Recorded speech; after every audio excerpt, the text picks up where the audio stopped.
Nous sommes le samedi 26 avril 2025. Vous suivez les programmes de Studio Kalangu sur les ondes de nos radios partenaires. Merci de nous recevoir chez vous pour notre rendez-vous hebdomadaire la semaine sur Kalangu. Il s'agit de la rétrospective de l'actualité marquante de la semaine, suivie d'un mini-documentaire qui aujourd'hui est consacré à la découverte de Nafisa Mamar Isaka, étudiante confrontée au harcèlement en ligne.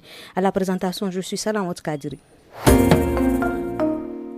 Bonsoir à tous. La fin de la semaine est marquée surtout par la réunion à Bamako, la capitale malienne, des experts des 17 membres du comité permanent inter-État de lutte contre la sécheresse dans le Sahel, SILS et du centre Agrimet. L'objectif est d'élaborer des prévisions saisonnières et climatiques pour l'année en cours, indique Ousmane Dambajo, président du réseau des journalistes pour l'eau, l'hygiène et l'assainissement REGIA, qui participe à la rencontre. Aujourd'hui, la meilleure stratégie pour faire face au choc climatique ou pour effectivement contrecarrer ces phénomènes, c'est la disponibilité des informations climatiques. Tant qu'on n'a pas d'informations climatiques, on ne pourra pas faire des actions. Évidemment, cette réunion de Bamako rentre dans ce cadre-là pour donner des orientations à ceux qui veulent les prendre pour essayer de trouver des solutions idoines qui s'imposent. Alors, ces données qui vont être diffusées le vendredi à travers un communiqué vont orienter nos États à savoir quel type effectivement de semences il faille pour le producteur, s'il y aura des inondations, comment s'y prendre à temps pour juguler la situation. L'actualité cette semaine nous transporte à Dosso où s'est déroulée l'intronisation du 27e Germokoy et 2e sultan.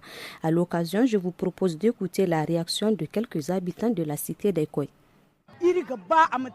Notre souhait est qu'il soit un très bon sultan, soucieux des difficultés que vivent les femmes, qui plaide les causes des femmes auprès des partenaires, qui œuvre pour la création d'un centre de formation professionnelle pour les filles et les femmes de la région, est responsable au service de sa population afin que les appuis dont bénéficient les autres communautés soient une réalité chez nous à Dosso aussi.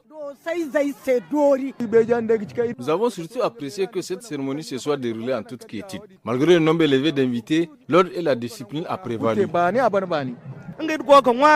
Nous appelons tous les ressortissants de la région de Dosso à soutenir le nouveau sultan. Quant à lui, nous lui demandons d'être patient avec tout le monde. L'une des actualités ayant marqué la semaine, c'est également la campagne nationale de vaccination contre la rougeole qui a pris fin ce jeudi 24 avril.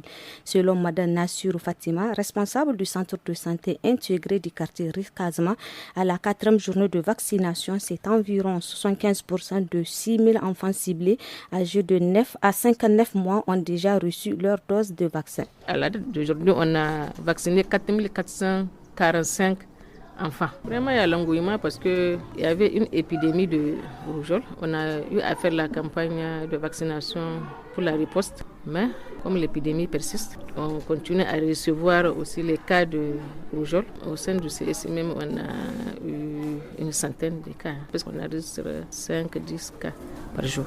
Vraiment d'amener les enfants dans les différents sites. Nos relais sont dans les quartiers. Nos crieurs sont aussi dans les quartiers avec des mégaphones pour encore rappeler aux gens la période, c'est du 18 jusqu'au 24. Et ça reste encore 4 jours. Donc on appelle les mères à amener les enfants. On parle environnement aussi cette semaine avec la célébration le 22 avril de la Journée mondiale de la Terre sous le thème Notre pouvoir, notre planète.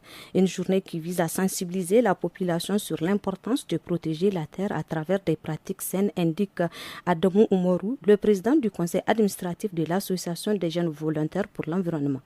Ce que nous faisons dans un premier temps, c'est la sensibilisation des populations. Chacun d'entre nous a une responsabilité. C'est de faire en sorte que dans la mise en œuvre ou l'élaboration même des politiques publiques, les voix des communautés soient entendues. Quand tu es agriculteur, que tu puisses faire ton agriculture sans avoir un impact négatif sur la terre ou sur la biodiversité ou même sur les ressources souterraines. En plus de ça, nous avons la future génération que nous essayons de former. D'abord, on avait créé ce qu'on appelle les task force, les enfants, et aujourd'hui, ce qu'on appelle les enfants ambassadeurs climat, que nous essayons de former pour prendre la relève de demain et que chacun puisse être dans sa localité un acteur qui interpelle, de savoir que le sachet plastique que vous utilisez a un impact sur la terre.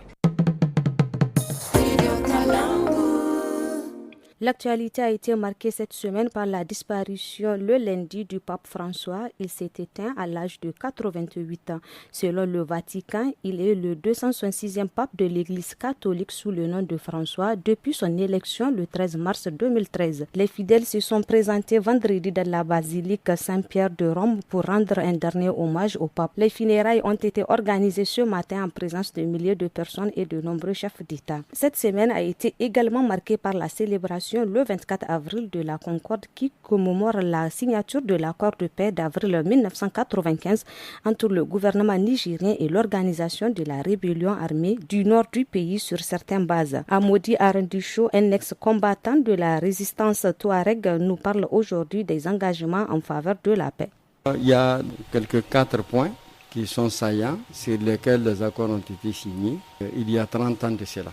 Pour la décentralisation, déjà les gens ont vécu dedans. Ils ont élu leur maire pendant tous les anciens régimes. Il y a eu des intégrations, 1300 et quelques ex-combattants qui ont été intégrés dans les différents corps pour servir le Niger. Les accords de paix parlaient en même temps d'un quota qui devait être attribué aux régions victimes des rébellions. Donc ce quota-là, c'est un quota au niveau des FDS, un certain nombre de jeunes qui doivent être recrutés chaque année. Et ça n'a pas été le cas parce que le recrutement, quand il vient, il est général. Pour l'intégration dans les sociétés d'État et d'économie mixte. Au niveau des accords de paix, il n'y a pas eu de suite.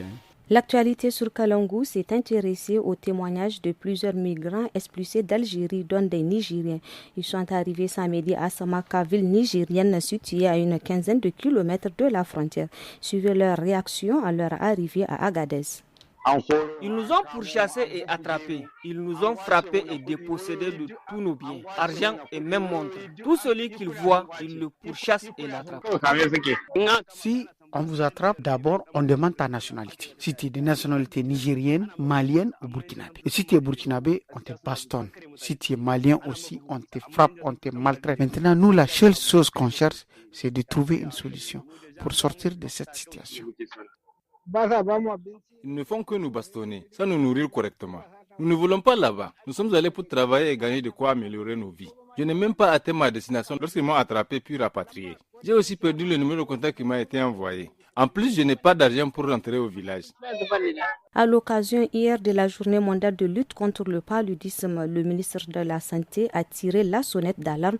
Il a indiqué qu'en 2024, le pays a enregistré près de 7 millions de cas avec environ 8000 décès. Au Niger, le paludisme est endémique et toute la population est à risque. Il représente une charge financière énorme pour les ménages et constitue un obstacle au développement du pays. Je lance un vibrant appel pour que chacun joue pleinement son rôle, notamment aux municipalités, pour assurer l'assainissement du milieu et l'évacuation permanente et efficace des eaux, aux services compétents pour renforcer le traitement des sites larvaires et la pulvérisation extra-habitation, à la population pour assurer l'hygiène et assainissement du milieu, utiliser correctement et régulièrement les moustiquaires imprégnés d'insecticides, faire vacciner les enfants à partir de 6 mois contre le paludisme dans les districts concernés. Comme chaque dernier samedi du mois, nous vous proposons un menu documentaire. Dans ce dossier en français, nous partons à la rencontre de Nafisa Mamar Isaka, étudiante en lettres, arts et communication. Confrontée au harcèlement en ligne, elle mène un combat personnel pour dépasser cette forme de violence numérique et s'affirme comme figure de leadership au sein de son organisation universitaire.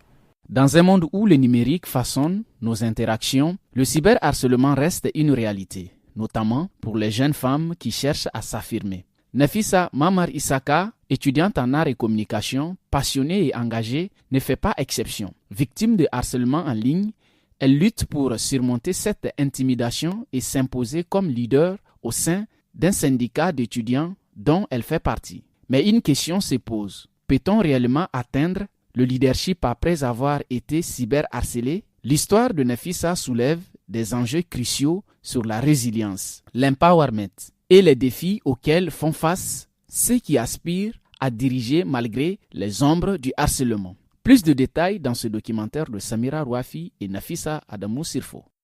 J'ai trop peur de parler en public. La peur de parler en public, souvent, c'est un problème. Comment tourner en face. Dans le hall du bâtiment A des filles, Une atmosphère vibrante et animée règne. Au centre, un groupe de filles discute joyeusement sur un banc. Des étudiantes, chacune dans son univers, s'affairent. Certaines se dirigent vers leur chambre, les bras chargés de manuels ou d'effets personnels, tandis que d'autres se retrouvent près de la porte pour des salutations. Le mélange de voix et de rires crée une mélodie collective de la camaraderie qui anime cet espace de vie partagé. Bonjour les filles. Nous sommes à la cité mère de l'université Abdou-Moumouni de Niamey où nous avons rendez-vous ce matin avec Nafissa Mamar Isaka, étudiante et déléguée principale de la commission des affaires féminines du syndicat des étudiants nigériens de l'université de Niamey. Je suis très fière de la jeune leader que je suis aujourd'hui. Ça n'a pas été facile pour moi d'être là où je suis. Et nous intervenons dans tout ce qui concerne la gestion des filles inscrites à l'université Abdou-Moumouni de Niamey. Toutes les filles, nous faisons des campagnes de sensibilisation, des campagnes vraiment tout ce qui est lié à la fille, au leadership, à sa bonne santé et à son épanouissement, à sa prise de conscience et vraiment à sa formation. À la fête, ça va? Pourquoi tu me regardes comme ça? Elle est fière sans nul doute de son parcours, mais cela n'a pas été sans difficulté. Le fait qu'elle soit une jeune fille dans un syndicat majoritairement masculin était très mal perçu par un certain nombre de personnes de son entourage. Elle décide malgré tout de se lancer, mais ne s'attendait pas à une telle réaction sur les réseaux sociaux. Elle commence à être victime de cyberharcèlement. Une photo d'elle accompagnée de propos diffamatoires fut publiée dans plusieurs groupes syndicaux des étudiants. Une manœuvre du camp adverse pour l'intimider à se retirer.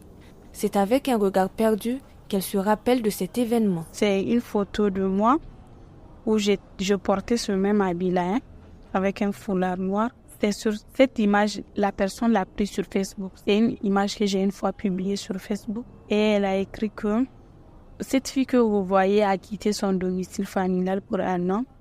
Elle vit chez un homme. Dieu seul connaît le nombre d'avortements qu'elle a eu à faire. Elle n'est pas celle que vous croyez. Donc quand j'ai lu ça, j'ai eu très mal sincèrement. En fait, j'ai eu des larmes aux yeux, sauf que c'était dans mon coin. Un leader ne pleure pas devant les gens. Je savais pertinemment que le syndicat n'est pas une ligne directrice où tu vas aller pas à pas et sans problème. Non. L'intégrité et le moral de Nafissa sont touchés. Les sentiments de la jeune fille leader sont mitigés, partagés entre la peur, la colère et l'indignation. Elle décide d'agir ainsi que des camarades de lutte dont elle ignore l'identité en saisissant les juridictions pour défendre sa cause. J'ai consommé ça. Je suis sortie le matin, j'ai continué mon combat. Quand j'étais partie porter plainte contre ce faux compte pour voir qui se cache derrière ce faux compte, parce que il y a la cybercriminalité et tout, j'étais partie à 9h. J'ai trouvé une plainte déposée à 8h. Et je ne savais même pas c'est qui. En fait, j'étais fière. J'étais tellement fière de savoir que même si une personne veut me dénigrer, il y a 1000 personnes qui sont prêtes à me défendre. Les jours passèrent, puis les semaines, et aujourd'hui, un an que les 2 plaintes déposées par Nafissa et ses camarades sont sans suite. Nafissa a un sentiment d'impuissance dans un système qu'elle estime que la force des uns écrase la vulnérabilité des autres. Toutes les 2 plaintes n'ont pas abouti. Parce que c'était parti du plus haut sommet. Je ne veux pas appeler le nom de X ou Y. Dans le groupe, c'était 4 administrateurs. Les 4 administrateurs, ce sont des leaders syndicaux au niveau national. Quand le faux compte, le propriétaire du faux compte a quitté le groupe, un autre l'a rajouté. Donc, c'est entre les 4 personnes. Parce que quand j'étais à la PJ, quand on les a convoqués, ils étaient venus même avec un avocat. Donc, comment est-ce que, pour moi, peut aboutir? J'étais en colère, j'étais furieuse de voir que on ne m'a pas rendu justice. On ne m'a vraiment pas rendu justice. Quand je parle chaque fois, ils disent qu'ils n'ont pas eu de réponse, alors que je sais c'est faux. Shafatou Oumarou et Simon Monkela, 2 étudiants à l'université, font partie des personnes indignées dès les premières heures par le harcèlement dont Nafissa affectueusement appelée Fifi est sujette. Quand on a appris ça, c'était un scandale. C'était inimaginable en fait. On n'avait pas pensé que les gens, juste pour les syndicats, ils peuvent aller jusqu'à développer des choses sur une camarade et mettre ça sur les réseaux sociaux. Nous, on a été désolés. Donc, à travers vraiment l'intervention de la police scientifique, nous, on a pensé vraiment qu'elle allait trouver satisfaction. Mais il faut reconnaître que ce n'est pas toutes les filles qui peuvent s'en sortir, surtout de ce genre de pratiques. Fifi n'était pas du genre. C'est à cause de ça même nous sommes unis ici ensemble parce que c'est elle-même qui nous conseille.